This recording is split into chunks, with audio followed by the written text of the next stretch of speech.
नमस्कार, मैं उपेंद्र कश्यप और आप देख रहे हैं फोर्थ व्यूज। बात हम कर रहे हैं औरंगाबाद लोकसभा क्षेत्र की, क्योंकि यह अभी सुर्खियों में आ गया है। कारण आप जान ही रहे हैं, भाजपा ने पवन सिंह जो गायक है, कलाकार है, उनको पश्चिम बंगाल के आसनसोल से उम्मीदवार घोषित किया और 24 घंटे के अंदर उन्होंने उम्मीदवारी से इनकार कर दिया। कहा कि हम वहां से चुनाव नहीं लड़ेंगे। कारण स्पष्ट है कि उन पर कई आरोप है जो महिलाओं से संबंधित है, खासकर गाने में अश्लीलता को लेकर। अब वे रुसे हुए हैं आरा के लिए, और नहीं तो विकल्प में औरंगाबाद लोकसभा क्षेत्र। जाति से राजपूत है पवन सिंह। राजपूतों के ही संदर्भ में आज तक, जब तक चुनाव हो रहा है 1952 से, औरंगाबाद का सांसद राजपूत जाति से ही रहा, इसलिए इसे चित्तौड़गढ़ कहते हैं। तो पवन सिंह के राजपूत होने के कारण ये माना जा रहा है कि वो इसीलिए फोकस कर रहे हैं कि औरंगाबाद मिल जाए अगर आरा ना मिले। आरा सिटिंग विधायक है भाजपा के, इसलिए वहां से संभावना कम है। तो फिर औरंगाबाद का भी वही हाल है। अगर पवन सिंह को टिकट मिलेगा तो बीजेपी की सिटिंग सीट है औरंगाबाद, और वहां से सांसद है सुशील कुमार सिंह भाजपा के, वो जदयू से भी सांसद रह चुके हैं। तो क्या भाजपा सुशील सिंह का टिकट काटकर पवन सिंह को टिकट दे देगी? इसी तरह के कई प्रश्न हैं। क्या यह भी संभावना बनती है क्या कि आगे चलकर भाजपा का सीट ही न रहे औरंगाबाद? आप ध्यान से सोचिएगा इस मुद्दे पर कि क्या औरंगाबाद भाजपा के खाते में रह जाएगा, या फिर जो एनडीए का स्वरूप है उसमें अगर बदलाव होता है, अगर उसका जो फाइनल स्वरूप बनता है, उस कारण एनडीए में रहते हुए भी क्या भाजपा के खाते से वो सीट चला जाएगा औरंगाबाद? तो फिर किसको जाएगा? इन तमाम मुद्दों पर हम आपके सामने विश्लेषण रख रहे हैं।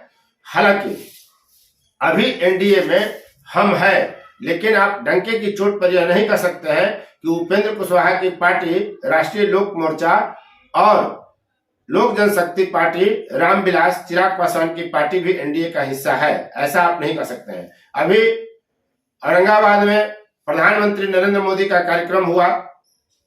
राजनीतिक प्रेक्षकों का मानना है कि न तो प्रधानमंत्री नरेंद्र मोदी ने और न ही नीतीश कुमार ने सुशील सिंह का नाम लिया, यानी सुशील सिंह का नाम एक बार भी नहीं लिया गया। वे परेशान दिखे। देखने वालों की अपना नजरिया होता है, सच क्या है ये तो समय बताएगा। लेकिन माना यही जा रहा है कि कहीं न कहीं नीतीश कुमार के अभी भी सुशील कुमार से संबंध बेहतर नहीं हुए हैं। हालांकि दोनों एक साथ काम कर चुके हैं, 3 बार के सांसद हैं सुशील कुमार सिंह। तो क्या उनका टिकट कट जाएगा? हम पूरी बात आपको बतलाएंगे। फिलहाल आप देखिए कि इसके अगल बगल का सिनेरियो क्या है। सासाराम भाजपा के कोटे में जो बिहार में सीटें हैं, उसमें इकलौता अनुसूचित जाति के लिए आरक्षित सीट है सासाराम, जहां से छेदी पासवान भाजपा के सांसद हैं। ऐसे में इसकी संभावना कम है कि सासाराम सीट भाजपा छोड़े। छेदी पासवान वहां से सांसद है। काराकाट से जदयू के महाबली सिंह है। यदि उपेंद्र कुशवाहा एनडीए के स्वरूप में शामिल होते हैं तो काराकाट से उपेंद्र कुशवाहा को टिकट दिए जाने की संभावना अधिकतम है। हालांकि राष्ट्रीय लोक मोर्चा उपेंद्र कुशवाहा की पार्टी एनडीए के साथ है, नहीं है, रहेगी, नहीं रहेगी, ये अभी स्पष्ट नहीं है। इसलिए कि नरेंद्र मोदी का चुनावी कैंपेन बिहार में जो शुरू हुआ, औरंगाबाद से और बेगूसराय से कहीं उपेंद्र कुशवाहा नहीं दिखे। यह स्थिति चिराग पासवान की भी है। जहानाबाद से जदयू के सांसद है चंद्रेश्वर प्रसाद चंद्रवंशी। यदि लोजपा रामविलास गोड चिराग पासवान की पार्टी अगर एनडीए में रहती है तो चिराग पासवान जहानाबाद सीट लेंगे, और वहां से फिर अरुण कुमार डॉक्टर जो है वो सांसद बनेंगे। पहले भी सांसद रह चुके हैं, उनको टिकट मिलेगा। गया जीतनराम मांझी के लिए सीट लगभग रिजर्व है हम पार्टी के लिए, और जीतनराम मांझी को औरंगाबाद में खासा तवज्जो भी दिया। फिर पशुपति कुमार पारस के गुट को भी संतुष्ट करना है, उनको भी तवज्जो दिया गया, प्रधानमंत्री के बगल में बिठाया गया। तो ये तमाम परिस्थिति इस तरह की है कि औरंगाबाद पर फोकस होना स्वाभाविक है कि फिर औरंगाबाद का क्या होगा। अगर औरंगाबाद ही बीजेपी रहती है तो जहानाबाद जदयू कैसे छोड़ेगी? काराकाट कैसे छोड़ेगी? काराकाट जहानाबाद दोनों ही सीटें जो है लगभग एक जगह जुड़ी हुई है। ऐसे में अगर जहानाबाद एलजेपी रामविलास पासवान के खाते में चला जाता है और काराकाट अगर उपेंद्र कुशवाहा के खाते में चला जाता है तो फिर औरंगाबाद पर जदयू की दावेदारी बनेगी।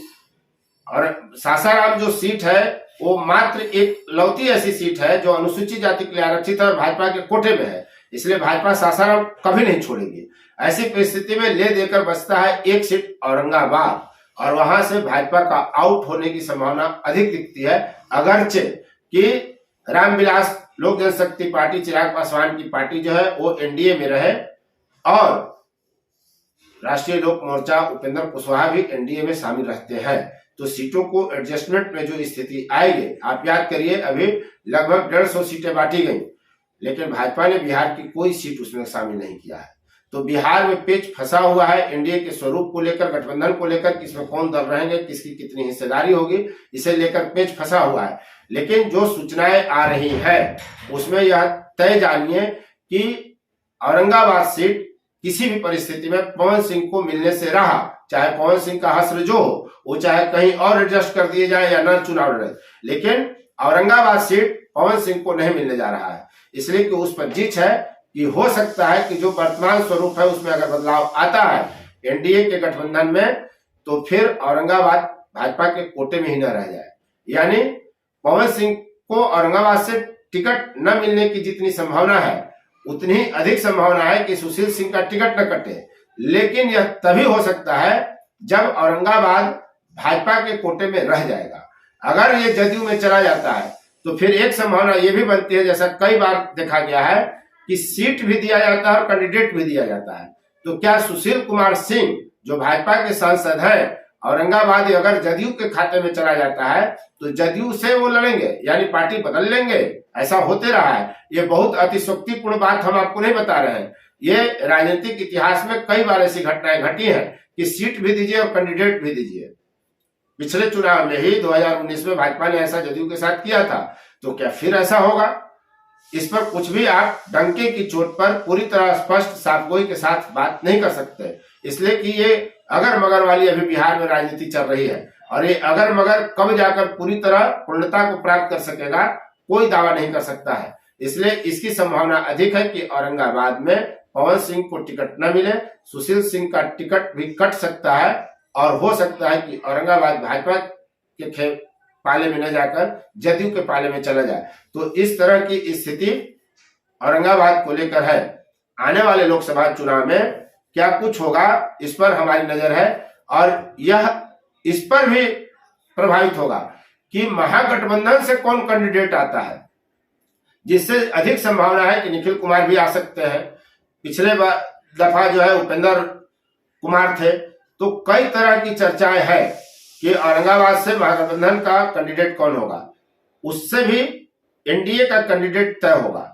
अगर औरंगाबाद जदयू के खाते में जाता है तो जदयू के पूर्व सांसद वीरेंद्र कुमार सिंह जो नवीनगर से भी विधायक रह चुके हैं और सांसद भी रह चुके हैं, वो भी दावेदार हो सकते हैं और भी कई नाम हैं।